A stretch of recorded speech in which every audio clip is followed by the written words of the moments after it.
मौजूदा वक्त में इसराइल और ईरान में युद्ध जारी है। इस युद्ध का सामना जहां इसराइल खुद कर रहा है, वहीं ईरान अपने प्रॉक्सी ग्रुपों के जरिए इसराइल को नेस्तनाबूद करने पर आमादा है और इसराइल के हमले में अपने प्रॉक्सी ग्रुपों के जान माल के हो रहे भारी नुकसान से ईरान एकदम से बौखला गया है। बल्कि ईरान के सर्वोच्च नेता आयतुल्ला अली खामेनेई इसराइल की इस कार्रवाई को इस्लाम पर हमला बता चुके हैं और इस हमले का जवाब देने के लिए दुनिया भर के मुसलमानों को एकजुट होने की अपील भी कर चुके हैं। आम मुसलमानों में भी इसराइल के लिए जबरदस्त खुन्नस है। कई मुल्कों में मुसलमानों की यह खुन्नस सड़कों पर भी प्रकट हुई है। यहाँ तक कि इस मसले को लेकर भारत में भी कई जगह मुसलमान सड़क पर उतर चुके हैं। हालांकि गाजीपुर में मुसलमानों का यह गुस्सा सड़कों पर तो अब तक नहीं दिखा है। तब इसे सूबे में योगी सरकार का असर समझा जाए या गाजीपुर के मुसलमानों की अमन पसंदगी समझदारी कही जाए। मगर गाजीपुर के मुसलमान आपसी बातचीत में इसराइल पर जमकर भड़ास निकाल रहे हैं। तो आइए इस मामले में गाजीपुर के बहुसंख्यक समाज का नजरिया क्या है, इसे भी हम समझने की कोशिश करते हैं। मैं संजीव गुप्ता, एलिगेंट अप्लायंसेस कचहरी गाजीपुर। सबसे पहली बात ये कि एक 2000 साल तक भटकने के बाद जब इजराइल को के रूप में दुनिया भर के यहूदियों को एक देश मिला, वह देश ऐसा था जो 3 तरफ समुद्र से घिरा हुआ एक शुद्ध रेगिस्तान था। लेकिन पुरुषार्थी ब्रिलियंट यहूदियों ने उस खारे पानी से घिरे हुए रेगिस्तान को न एक उपजाऊ और समृद्ध जगह के रूप में बदला, बल्कि दुनिया के पावरफुल देश के रूप में स्थापित हुआ। आज दुनिया में 50 से ज़्यादा इस्लामिक कंट्रीज़ हैं और यहूदी देश एकमात्र छोटा सा इजराइल है। फ़िलिस्तीन और इजराइल के बीच एक्चुअली कोई विवाद का विषय नहीं है। विवाद का विषय तब बनता है जब फ़िलिस्तीन जैसे देश हमास जैसे लोग चलाते हैं, लेबनान जैसे देश हिजबुल्लाह जैसे लोग चलाते हैं, सीरिया जैसे लोग देशों को हूती जैसे लोग चलाते हैं। पता नहीं क्यों इन इस्लामिक कंट्रीज़ में डेमोक्रेटिक और लिबरल सिस्टम काम नहीं करता और हर ऐसे इस्लामिक देश में ये कट्टरपंथी आतंकवादी ही शासक बन जाते हैं, जैसे अफ़गानिस्तान में तालिबान बन गए। आज अगर नोबेल पुरस्कार विजेताओं की सूची देखा जाएगा तो उसमें 60% से ज़्यादा ये यहूदी हैं इजराइल के, जो दुनिया में शोध कर रहे हैं। इसी कसौटी पर कसा जाए कि इन सारे इस्लामिक देशों ने मिलकर के कितने दुनिया के विकास में सहयोग किया है, तो शायद कुछ नहीं निकला। ऐसे में हमास ने 7 अक्टूबर को उस देश पर आक्रमण करके सिर्फ आक्रमण नहीं किया, उस देश के अस्तित्व को चैलेंज किया। अगर आपको याद हो तो लेबनान 25 साल पहले एक क्रिश्चियन कंट्री था और उसको एशिया का स्विट्जरलैंड कहा जाता था। लेकिन जैसे ही वहाँ मुस्लिम आबादी डोमिनेटिंग बनी, आज वो एक नया सीरिया, एक नया इराक के रूप में दुनिया के लिए एक मुसीबत की जगह बन चुका है।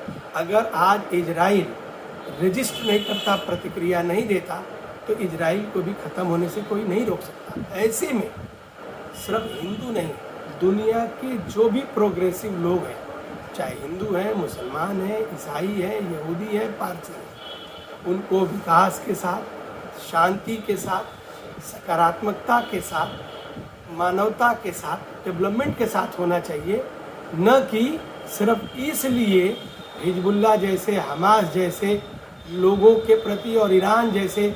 आप ईरान को क्या मतलब था, ईरान ने क्यों इंटरफेयर किया, ईरान लगातार इजराइल के खिलाफ प्रॉक्सी वार क्यों चला रहा है, वह एक संप्रभु देश है, वो अपना काम क्यों नहीं कर रहा, उसने क्यों हिजबुल्लाह को खड़ा किया, उसने क्यों हूती को खड़ा किया, उसने क्यों हमास को किया।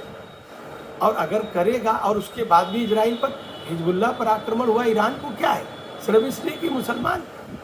मैं अक्षय कुमार दुबे, गाज़ीपुर में एक औद्योगिक इकाई के रूप में अपने को स्थापित किया हुआ हूँ। अंतर्राष्ट्रीय स्तर पर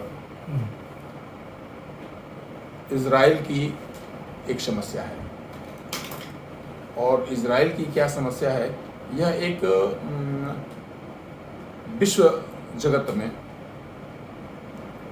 हमास और इज़राइल के बीच में जो एक सामान्य परिवेश में शुरू हुआ वर्चस्व की लड़ाई में आज स्थिति ये हो चुकी है कि धीरे धीरे यह एक बड़े युद्ध का स्वरूप लेते जा रहा है। धीरे धीरे एक संप्रदाय जाति विशेष की लड़ाई में तब्दील होते जा रहा है। विश्व स्तर पर एक यहूदियों की और हमास की इस लड़ाई में हमास को एक नया रूप देने का काम, जिसे आमतौर पर दुनिया के कुछ क्षेत्रों ने उन्हें आतंकी कहा, लेकिन दुनिया के एक बड़े क्षेत्र से कई देशों ने मिलकर के उसी हमास को अपना आदर्श मान रहा है। जहां दुनिया ये कह रही है कि वो आतंकी हैं, वहां एक संप्रदाय विशेष उसे अपना आदर्श मान रहा है। और इस मानसिकता से धीरे धीरे धीरे धीरे एक संप्रदाय विशेष रूप से यूं कहें आपकी मुस्लिम समुदाय के लोग एक अच्छी मेजॉरिटी पूरी दुनिया में बनती जा रही है, जो वो उन्हें आतंकी न करके वह अपने अस्तित्व की लड़ाई में उसे जोड़ रहे हैं। वो ये मान के चल रहे हैं कि अब दुनिया उन्हें आतंकी करके बदनाम कर रही है, वो हमारे आदर्श हैं और वो हमारे अपने भाई हैं। यह सोचते हुए, यह देखते हुए पूरी दुनिया में मुसलमान अपने को एक दूसरे से जोड़ना शुरू कर रहे हैं। इस समय जो है वो पश्चिम एशिया में जो इजराइल और आतंकवादी संगठनों का युद्ध जो चल रहा है, ये भारत की दृष्टिकोण से रणनीतिक भी है और राजनीतिक भी है। भारत चूँकि एक धर्मनिरपेक्ष देश है, यहाँ सभी लोग आपस में मिल के रहते हैं, और भारत ने लगभग आधी शताब्दी से ऊपर तक आतंकवाद का सामना किया है और उससे पीड़ित रहा है।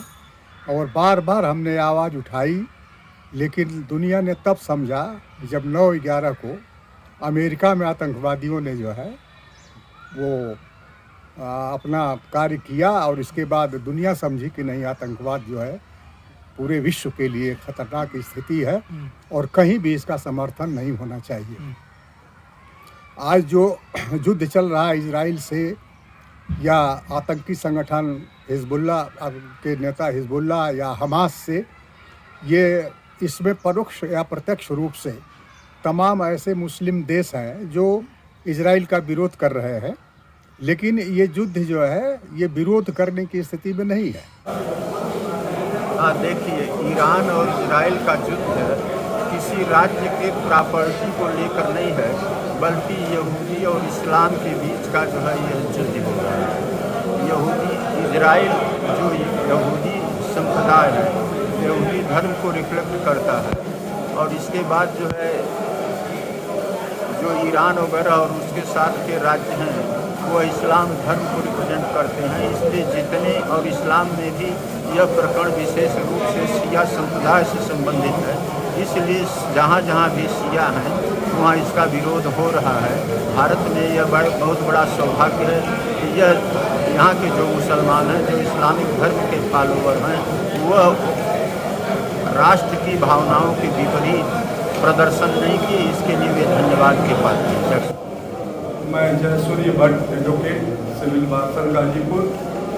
वर्तमान परिवेश में इजराइल और इराक के बीच में जो युद्ध की स्थिति बनी हुई है, उसमें इजराइल ने अपने नागरिकों को सुरक्षित बचाने के लिए एक आतंकवादी संगठन के विरुद्ध एक आवाज़ उठाई और उसको युद्ध रूप में परिणत किया।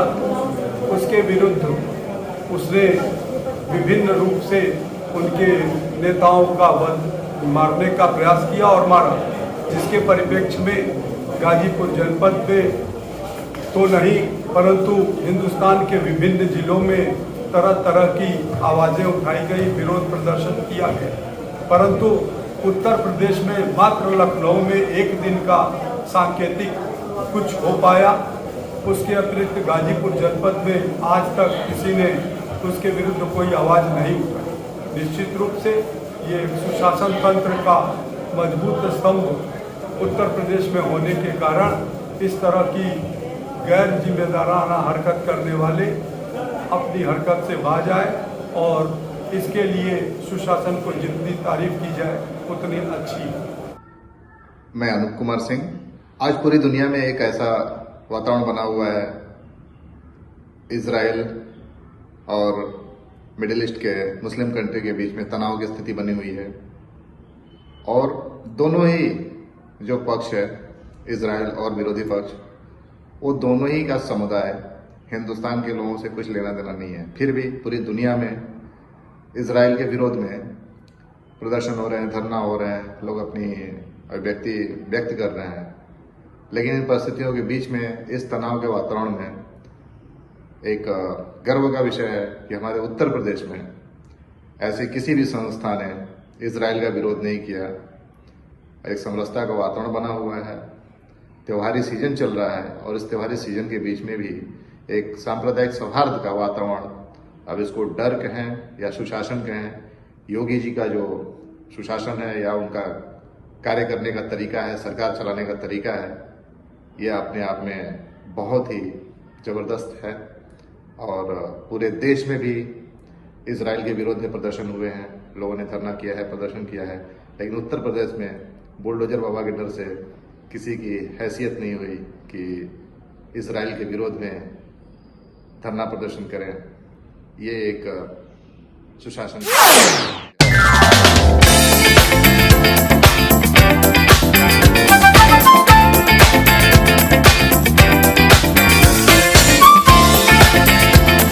मतलब गाजीपुर के बहुसंख्यक वर्ग की नजर में ईरान पर इजराइल की जवाबी कार्रवाई बिल्कुल जायज है, जबकि ईरान के प्रॉक्सी ग्रुपों का कृत्य सरासर निंदनीय और अमानवीय है और इस युद्ध को लेकर भारत सरकार की नीति भी एकदम सही है।